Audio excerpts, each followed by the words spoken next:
Hello, people. Yeah, welcome to ProUp Masterclass. My name is Tola Alabi, and in today's class, I have a guest with me, and his name is Dr. Fadairo. And Dr. Fadairo is a good friend of mine. He's one of our very early, one of our first subscribers to the ProUp Masterclass YouTube channel, and he's become a very close friend of mine since he subscribed to the channel, and he's also a member of my mentoring program. He's a designer and he runs a branding outfit called WS Atelier. And I have the tool with me, and today we're going to be discussing scaling up your price as a designer. And I think it's a very important topic for us to discuss because we have quite a number of this like kind of the biggest challenge that a lot of designers have to deal with, having the confidence to scale up their price. And a lot of times when I talk about scaling up your price, a lot of people cannot relate to me saying it because they feel, oh, you've been doing this for 17 years. So you have the confidence to scale up your price. And they feel like that confidence doesn't apply to them who have been doing it for way fewer years than I've been doing it. And that's why I have Dotun here with me because, as I said, I've been following Dotun's journey and I'm super proud of his journey, even super inspired by his journey because he has been able to scale up his price significantly. And if Dotu can do it, I believe I don't see any other person that can do it. So right now, I don't want to use myself as the model or the standard anymore. I want to use Dotu as the model and standard. So we're going to be talking to Dotu about how he's been able to scale up his price so effectively. So Dotu, it's good to have you. Thanks for joining us in Pro Masterclass. Thanks for having me, sir. Thank you for having me. It's really great. It's really great because you've been with us for a while. You've been following you've been a subscriber. I think you're one of the top 10 subscribers you have on the channel because you comment a lot and you have been following the content. So we're going to go right into it. And I feel for this class, we're going to be talking majorly about your price and your pricing system and how you're going to scale up. So we're not going to be talking too much about your design journey, about your work, but we're going to be talking about your price. And so I think the first question I want to ask to put things in perspective is, what, for your most recent project you're working on right now, or you worked on, yes, what are you charging? What are you charging for your most recent project, the most recent logo design? Okay, I'm charging 450,000 naira for the project, and we arrived at that figure after a few negotiations because the client is subscribing to my premium logo design package, which is 500,000. So after a few negotiations, we then settled on 450. So you negotiated it down to 450. Yes, we did. So what did you charge originally? Well, yeah, like I said, it was 500,000. Okay. That was the price, and then so we now talked and we negotiated down to 450. Okay, so your rate is actually 500,000. Yes. Okay, all right. My platinum page rate is 500,000. Yes. Okay, all right. But this client you are working with now, if I may ask, is this client a Nigerian client or a foreign client? Oh, very Nigerian. A Nigerian woman in particular. Looking back, every single one of my major jumps in my rates have all been supported by Nigerian women, actually. So big ups to all of them.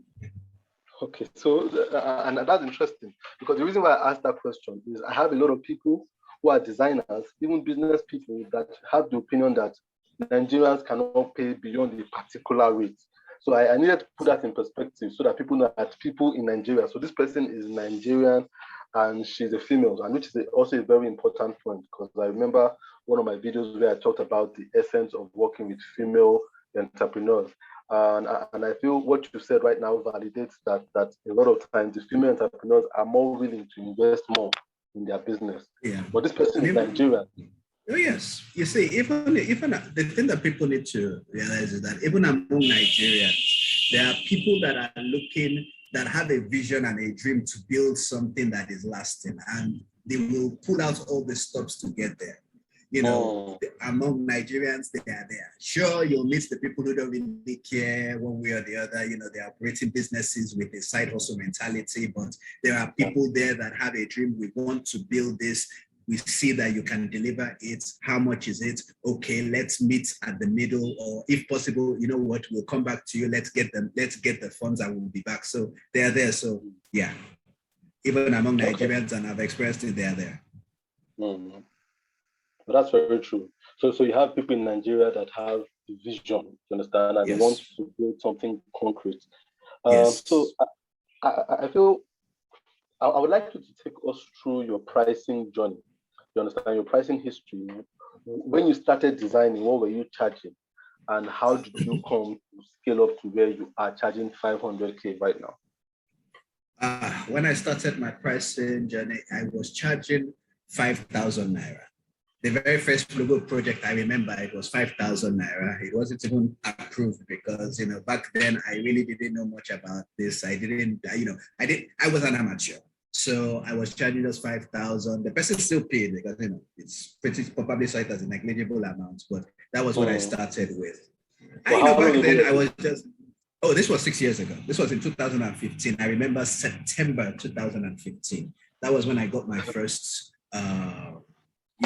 clients. So 5 years ago. Yeah. 6 years ago. 6 years ago. 6 years ago. Well, or at least it will be 6 years in a month. Or in exactly a month. So. Wow. So you started charging you started with 5,000 naira. Yes. Okay, so how did the journey go? How did you start increasing your rates? Well, one thing that I did, earlier was thankfully, I since I was new, I made it a point to surround myself with people. I was listening to a lot of tutorials. I go to Instagram, I'd see people's work, I'd listen to them talk, I'd hear what they were charging. So gradually, I started to increase my rates the more that I learned. So, I was going from like 5,000 to 10. And then at a point I did like 15,000. And then I remember the first time I made 20,000, I can still remember how big that was. It was like, wow, somebody's going to pay me 20,000 for this and so on. But the thing that really affected my mindset was a conversation I had with another logo designer back then. And, when he asked me what I was charging, I told him I was charging between 15 to 20. He now asked me how much my phone was. And I told him my phone back then was a gift from my late brother. And I told him that my phone was about 40,000. And then he now told me that, look, how long are you going to use that phone? And then I said, well, usually maybe use the phone for about 4, maybe 5 years, and then, change it because, this phone eventually starts having issues like that. So, but then he now told me that, look, so what you are telling me in essence is that a logo design, which is like a tool of a business that can be used and gains value can be in use for over 40, 50, maybe even 100 years, like in the case of Coca-Cola, is costing less than a phone that is only going to be used for 4 to 5 years. That, should I say, that was the reset, like the brain reset that I needed. And then he now told me that, you can be getting over 150,000 naira for a logo design. And then when I heard that, I was like, wow, 150,000. Hey, how will I get? So, it was I'm really grateful for that mindset shift because, when your mind is expanded like that, it's only a matter of time before the things on the outside start to move in that direction because everything has shifted. It always starts from within. That's so true because and that conversation put things in perspective for you. Oh yes, it did. And then from then I now started to increase. I didn't jump to 150 immediately. I didn't do that, but I started taking. Should I call it my steps? I moved to like from 20. I now changed my rate range from like 20 to about 30, and then 30 to 40, and I just started increasing gradually, and I noticed that with every increase, I would notice something really amusing that maybe when I was charging like 20, I'd have people begging me to take 10. Then I would move up to like 30, and then I'd have the people begging me to take 20, which was like, they didn't want to pay me before. Then I'd have, when I moved up a little bit more, I just found it a rather amusing thing there what happened. So that was how I started to increase. There was always a pushback, right? Oh, oh yes, there was like, look, at every single level where I changed my rates, the thing is, I know that one of the fears of raising your rates is I lose clients or people will tell me no. But the thing that I found in my journey was it doesn't matter what I was charging. I always got I got no's at every level. When I was charging 10, I can still remember a guy that told me it is too much, I should charge 7. When I was charging 20, I know somebody that came and said 20 is too much, take 10. You know, charging 40, somebody will say 40 is too much, take 30. It doesn't matter what you charge, you will always get no. So trying to avoid getting no's by underpricing yourself makes it makes no difference because you will get no's no matter what you do. So you might as well charge a sufficient amount, a premium amount that will make you happy, that you can invest in your business and live on, than to underprice yourself, be frustrated by doing so because you know you're underpricing yourself, and then still experience the no's that you're trying to avoid.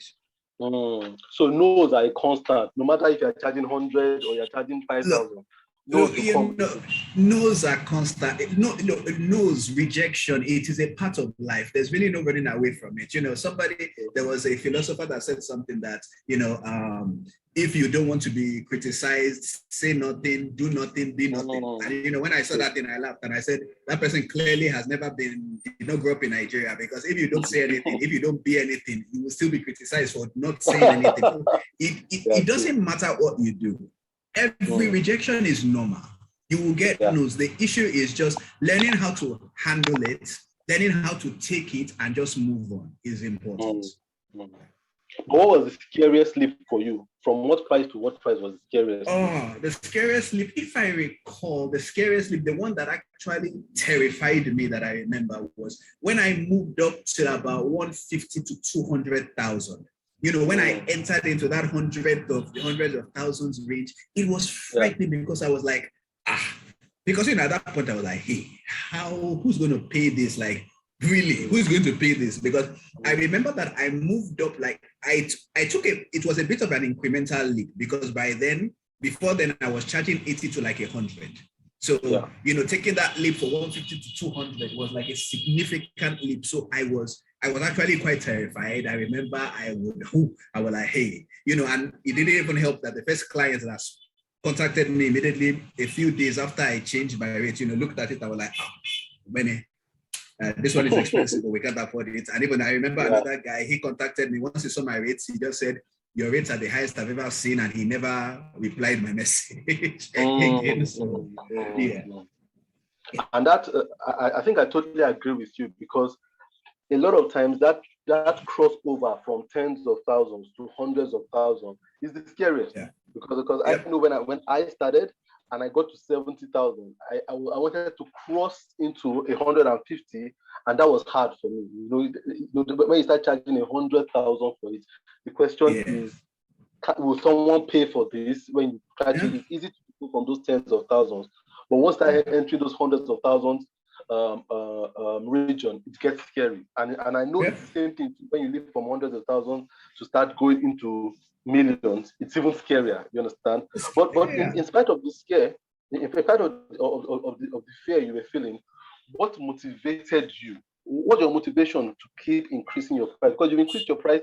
I mean, you've gone from 5K to 500K in 6 years. That's incredible. You understand? That's incredible. What motivated you? What gives you that courage to increase your price? Well, there are a number of things. 3 things I'd mentioned. One is seeing myself as a world-class designer. Number 2, the premium mentoring class that helped with that. And then number 3, you know, taking a look at my personal expenses. So I think I'll just briefly go through each one. Let me start with the personal expenses bit. You know, like this logo design is my job. This right now, I know people talk about multiple streams of income, but for now, this is the job that I have.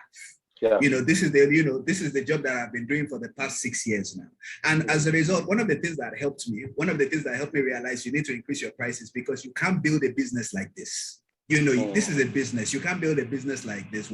I took a look at my expenses, you know, as somebody that was doing this work from my home, what I would need to live on, what I would need to pay bills and to contract people to help me do some parts of my job. I had to look at everything, put it all together, and craft out a figure and realize that, look, if I'm going to run a successful business, I cannot charge below this.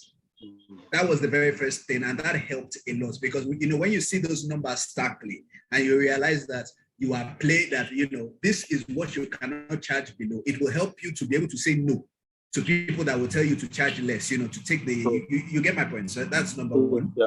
And then number two, I also forgot to add this one. Number two was getting a clearer picture of what I did.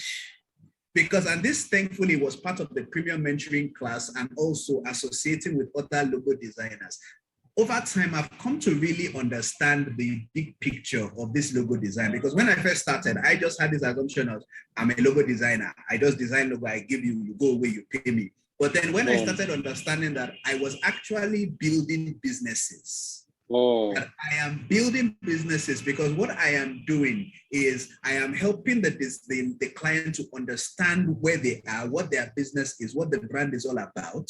And then from giving them that knowledge and then taking that knowledge and then creating a symbol, which is now going to be a tool for them to use over the years. And then added to that, the thinking that I've left them with, which will also shape how they now shape the way they establish their brand, moving forward. When I understood this, that look, I am building businesses, it changed the way I approached it, because I realized that what I am doing has significant value. It's not some small thing like, okay, just click on your laptop for a bit and bring out something. No, I am literally building businesses. So that helped a lot. And I really appreciate the mentoring class for that. And finally, seeing myself as a world-class designer. Because I have a friend who is into copywriting. She's a Nigerian living in Nigeria, in Abuja over there. She just did $70,000 of copywriting work. She has American brands in Europe and America pursuing her, headhunting her, throwing money at her. She's booked till the end of next year currently. And when I look at her, I'm like, and the way she sees herself, she doesn't see herself as, I'm a Nigerian copywriter, please help me. She sees herself as, I am a world-class designer. You should be privileged to have me on board because I am good at what I do. And it's not just mouth alone. She's actually good at what she does because she has worked on her craft. So yeah, those are the three major things that really helped me when it concerns scaling up. So if I have you right here, yes, the things that have motivated you are, number one, internal pressure. That some of them are even external pressure, your needs. You realize, you have bills, you have this.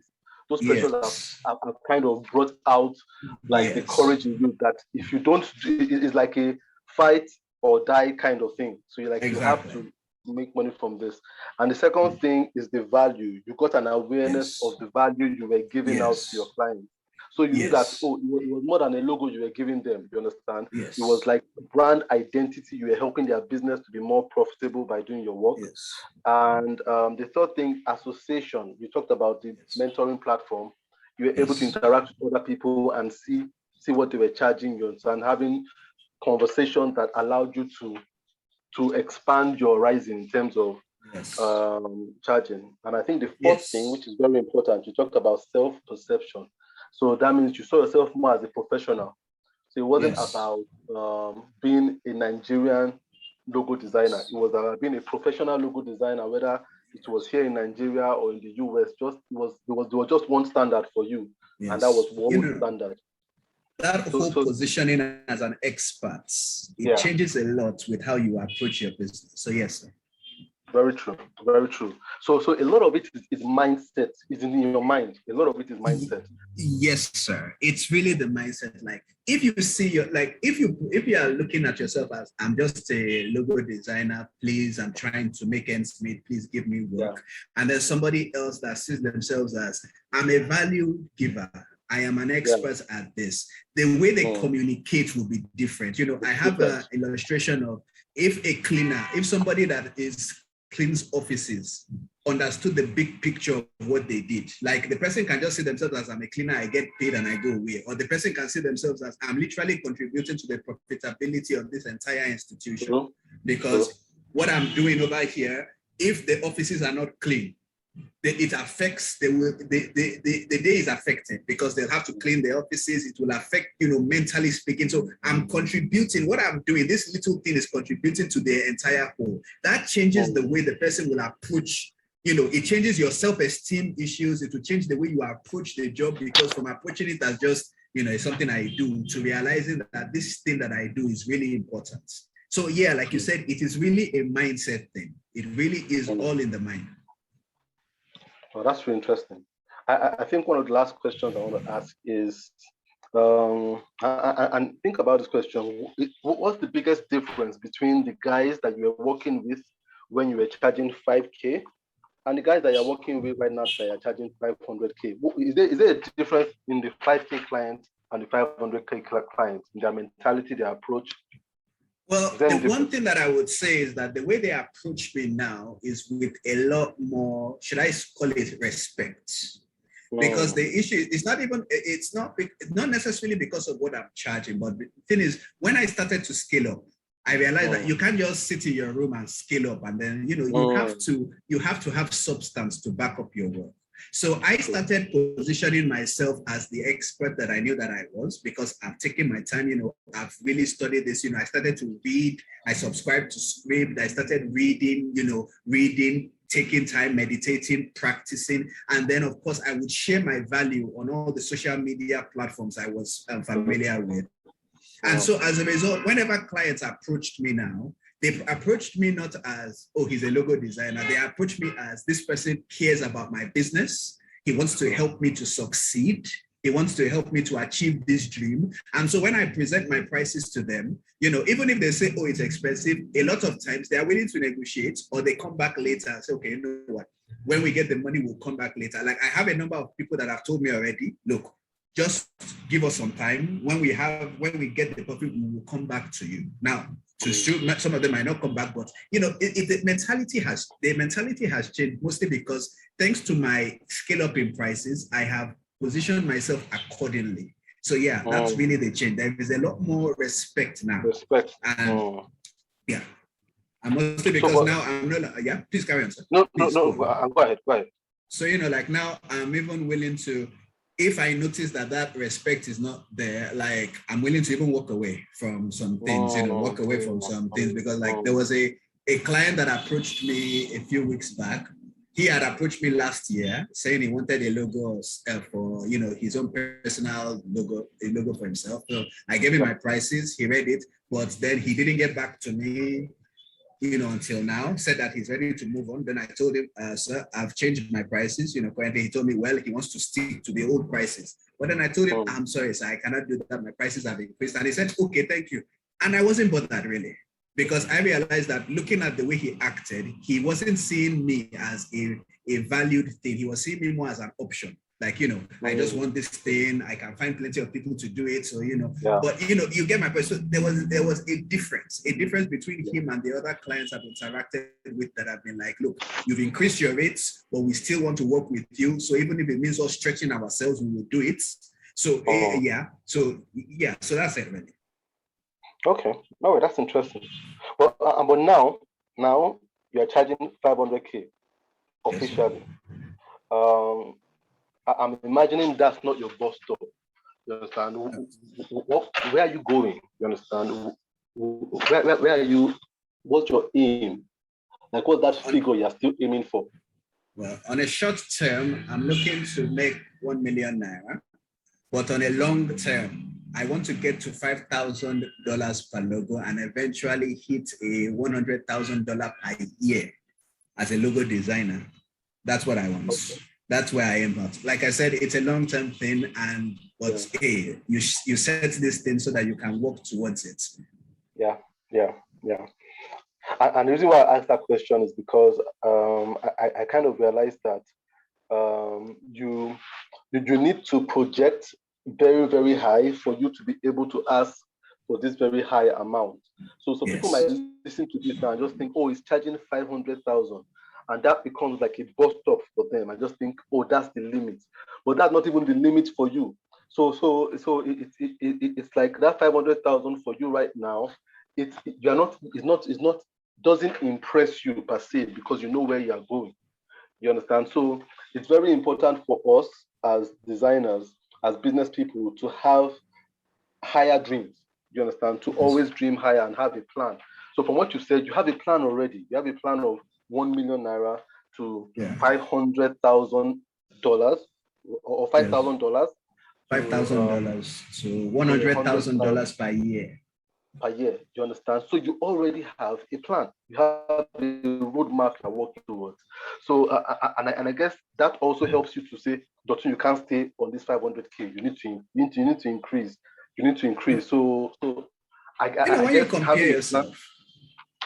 Having a plan. So when you compare yourself to what your colleagues, if you see yourself as world class and you see what other your colleagues world class are charging, and then again, you need to know that your markets, if your market is all across the world, there are people from all across the world thanks to the internet. So you can reach all kinds of people. So by all means, think bigger. It helps. Well, thanks a lot, Dr. I think it's really been interesting talking to you. Like I've learned a lot just from this conversation. And I think one of the very important points that I've gotten from you is, number one, don't limit yourself to say people in Nigeria cannot pay X amount. That's already very limiting, because you have clients here in Nigeria that are willing to pay that amount that you have in your head. Of course, everybody wants to work with international clients, but I realize a lot of people kind of underestimate the spending power of the Nigerian. So they say Nigerians are not willing to pay, which is not true. This is not true going from your story.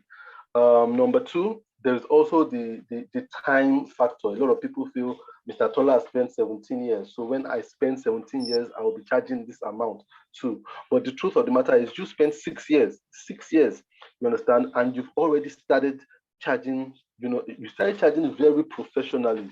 You position yourself as somebody, when people look at your rate, would give you the respect, you understand, that your work deserves. And you've talked about what has motivated you, your needs, the value that you see that you offer, the association that you have, and your position, your perception of yourself as a professional designer. And I also think you also touched on having a projection, having a plan. I think your plan is very important. You can see one thing we've not talked about here is your work. We've not talked about what the work looks like, you understand? Because in the end, I think the confidence in self inspired the work. If I were to ask you now, how has your rate, increasing your rate, how has it affected your work so far, the quality of your work? Well, since you can't just raise your rates and stay as you have always been. You need to keep reading, you need to practice, you need to see better ways. So for me, constantly studying what other logo designers are doing and practicing it, but most of all, working on all the other aspects, because it's not just the design work alone, your presentation, how you present your work, how you present it, and also realizing that, look, at this point, there's a certain point that I'll get to when I realize that, look, it would be much better. Oh yeah, it would be better for me to probably contract some of the aspects of my work to other people that can do it better. Because this is what I mean. Like at a point, I woke up one day and I realized something, that my goal going on was to do less, make more money, deliver more value. Now, how was I going to do that? But by realizing that, like I can be working on a project now, and then I realized that there is a logo designer somewhere who is really, really, really good at creating custom mockups. Maybe the person has Photoshop skills. Now, anybody will tell you custom mockups will beat the ready-made mockups that you get online any day, because you can apply custom mockups to anything. So it's a case of calling the person, paying the person creates the custom mockups, and then the person is able to, and then what it does is that it enriches my work as a result. So constantly looking, so one thing is when you raise your rates, constantly looking for how you can deliver more value to your clientele. How can I deliver more value to them? How can I improve my craft? Even if it means like, look, this area, in order for me to break through in my quality work, I need to let go of this area, put it to somebody else, could collaborate, that's the word, to collaborate. Okay, hi, please come I have this project, I need you to create the mockups for this, or I need you to handle the copy, just collaborate so that your work can improve. That's really, I think you mentioned it once when you talked about your premium mentoring class, that collaboration is a really good way of improving your quality work, reducing the workload, and also even helping you to charge a premium. So I really appreciate you I really appreciate that. I said thank you very much for it. So yeah, really that's it. So the more you increase your price, the more your value needs to increase. Now your value might not necessarily even be just the design work, maybe just how you talk. Exactly. How you present your work, just how you talk, how you approach, how you approach clients, how you talk to them, how your after customer service is, just all of these things, just how you put it together. So yeah. So scaling up kind of forces you to think of how you can offer more and be better. So because by the time you start charging a particular amount, you yourself start thinking, how can I position myself to really impress this person? Yes. So there's always that internal pressure to try to justify that in a positive way. So that's cool. That's cool. So I guess rounding up, how can people contact you if people wanted to do your social media or stuff? If people wanted to get to see your work or work with you, where can people reach out to you? Oh, well, people can find me I'm on pretty much, you can find me on Facebook, Instagram, and LinkedIn. On Facebook, my ID is Dotun Fadairo. Your Dotun Fadairo, that's my ID. On Instagram, I go as WSD Atalia. That's the name of the business. And then LinkedIn as well, WSD Atalia. My LinkedIn profile, my LinkedIn and my Instagram profiles are pretty much the same. So I go as WSD Atalia. Oh, on LinkedIn, sorry, I go as Dr. Fadaira as well. Only on Instagram is my WSD Atalia. So yeah, on those 3 platforms, you can find me. And of course, perhaps my phone number, would that be okay? No, that's fine. If you want people to hit you up there, definitely you can do that. Well, my phone number 0706 225 9786. So, okay, can I take that again? 0706 225 9786. Okay, all right. So I can also be found on Behance. If anybody wants to see some of my other work that I've done, you can find me on Behance. Just look up WSD Atalia, and you'll find me there. Okay, can you spell that Atalia? Okay, ATE. LIER. Atalia means art space, like a creative space to create art. Yeah. All right. So WSD ATELIER. There's a space between WSD and Atalia. So. Okay. All right. Cool. So I would advise anyone to check out Dotun and hit him up. He's a great designer, awesome designer. If you're a designer, you can reach out to him. If you're a client, you can always reach out to him. But Dotun, thank you for spending the time with us today to inspire and to educate people to know that, look, you might be 6 years deep in the design game, doesn't mean you cannot charge professionally and be paid the premium. So thanks a lot for taking the time, Dotun. Really appreciate it. Well, thank you so much for having me. All the best, everyone. All right, guys. So thanks for paying attention to this class. If you would like to contact Dotun, you have his details. And if you want to get more content like this, you can keep following us on YouTube or on our podcast. So yeah, I hope this class inspires somebody today to go out there and charge what you really feel your value is, without, even in spite of fear, to still have that courage to say, look, I can do it. If I can do it, Dotun can do it. So can you.